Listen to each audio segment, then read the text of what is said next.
Hi card making friends, Sandi MacIver here, and today I am sharing Stacked Stenciling, a masculine winter birthday card. And the products I'm using today: Distressed Oxide inks in Broken China, Mermaid Lagoon, Chipped Sapphire, and I've got some blending brushes, the Slimline Double Tree Stencil, the Deer Family dies, the Happy Birthday Word Topper dies, and the Starry Sky sequins, all from Picket Fence Studios. We're going to be starting with a 4 1/4 by 5 1/2 piece of white hammermill card, and I'm attaching it to my work surface so that I don't have to hold on to it while I'm doing my stenciling. I'm putting the first piece down, and I'm actually using the top of this stencil to get that first layer of trees in, and I'm starting with the lightest color of Distressed Oxide, which is the Broken China. And I'm just working my way across the trees, putting down that first layer. I'm not worrying about whether it's even or not, because I'm going to be doing multiple layers, and we're also going to do some paint splatter over top. So the texture is going to show through, but it's going to look really cool. So don't worry about getting it even. It actually looks nicer when it's not quite even, because then you get the detail of each of the trees. And as you see, I am moving my stencil back and forth. That's one cool thing about having a slimline stencil. You've got lots of real estate and different trees to try out so that they don't all look the same. So I've done 3 layers in the light color, and now I'm just coming in and I'm adding the medium color, the Mermaid Lagoon, just to the top of those trees. I'm going back to the other stencil now, and I am going to add a layer of the trees in Mermaid Lagoon, because that's my medium color. And then finally, I'm going to move my stencil up again and move it over so that I've got different trees. And this time I'm going to be blending with the Chipped Sapphire, which is the darker of the colors. It's almost got a purple tinge to it, but not quite. It's kind of cool. But it made me decide to make purple deer for this card, so that's kind of cool. Here's my second layer. And I'm going really light on this because this color can get really dark on you really quickly. And of course, it's easier to add more ink than it is to take it off. And you see I got it quite dark there. Now with my sky, it's very white. So without re-inking, I'm just adding that purple in there.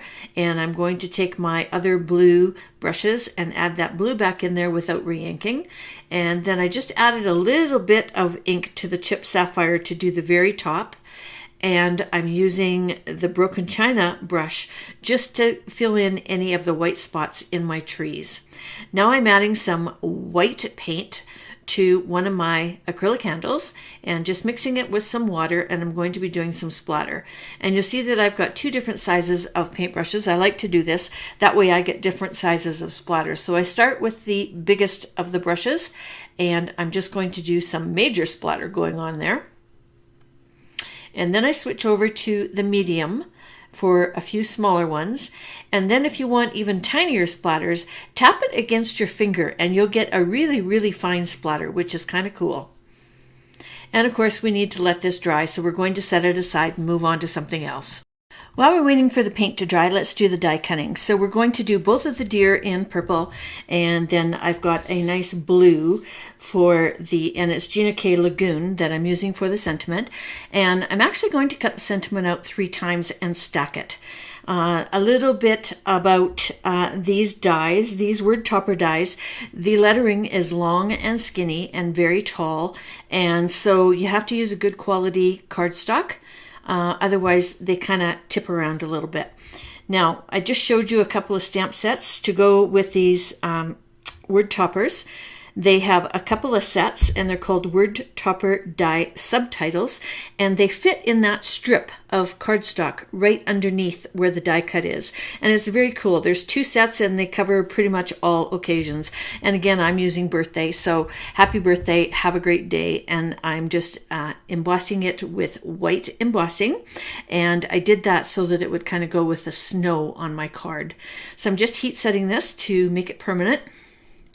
And now I'm going to use my Barely Art glue to glue these all together. The reason I love this thing is it's got a really great fine tip for this kind of detail, And the glue gives you a couple of seconds to move your pieces around, but it also dries clear. It doesn't leave a smudge, which is really nice. So I highly recommend this glue. I use it all the time. So again, I'm stacking this, and then the top layer is going to be the one that I did the heat embossing on with the additional sentiment. So I'm just going to attach that now. And I'm not going to make you go through me adding all those little dots of glue. There we go, got it nice and stacked. Make sure all of your little letters are all lined up. And we're ready to go. You might get little kind of shards of paper. I find using a really stiff stencil brush pushes most of those off. Okay, so now we're ready to start layering these to our cards. I am going to add some glue to the back of the first deer. And I don't have my word topper glued down yet, but I'm going to use that for placement.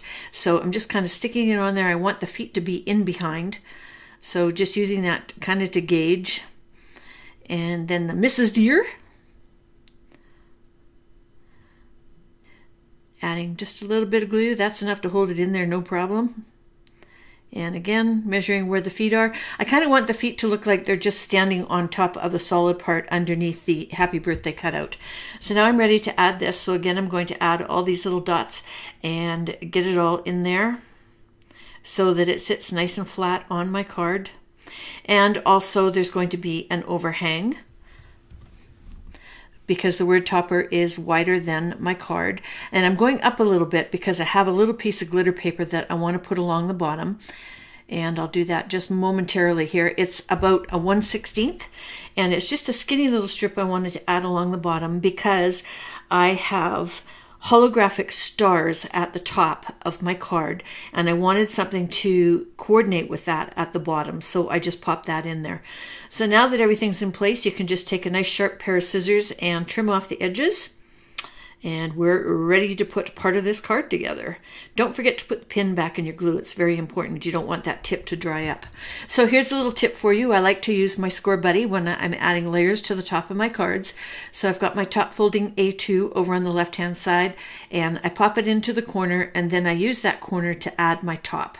And I just need to run that through my cutter and get rid of that extra little strip that's along the side there.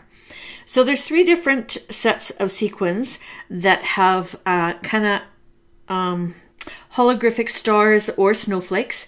So the one that I'm just showing you, Starry Skies and Winter Lady, both have the holographic snowflakes. And for this video, I'm going to use them because they're a little bit bigger. When I originally did this one, I did the Starry Skies sequins, and it has little tiny stars. But of course, they're very hard to see.